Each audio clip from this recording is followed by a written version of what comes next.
Many of us have busy lives, and it can be challenging to find any time to learn. And when we do find time, it can be equally as challenging to focus and learn productively during that time.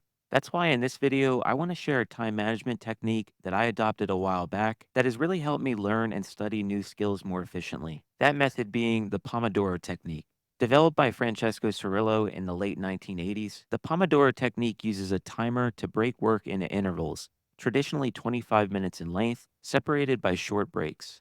The purpose of the Pomodoro technique is to promote sustained concentration and stave off mental fatigue while encouraging consistent achievement of goals.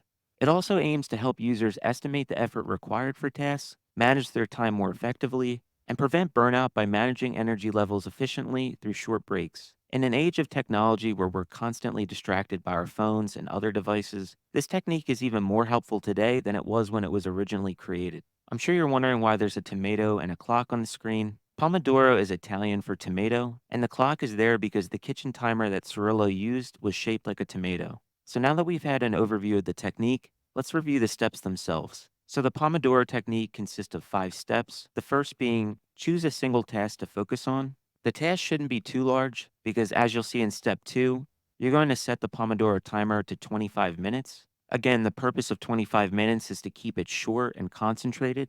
I typically use my phone to set the timer, but I advise that if you do use your phone, you should keep your phone at a distance to ensure that you don't get distracted by any notifications.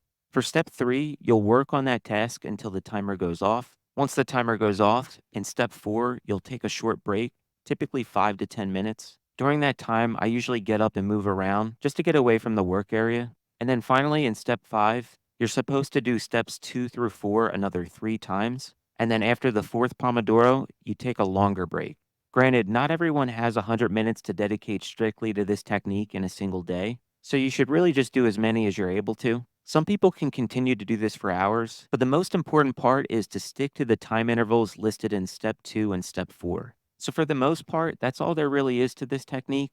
If you want to learn more about it, I'll leave a link to the Pomodoro Technique website in the description below. Thank you all for watching today, and I'll see you in the next video.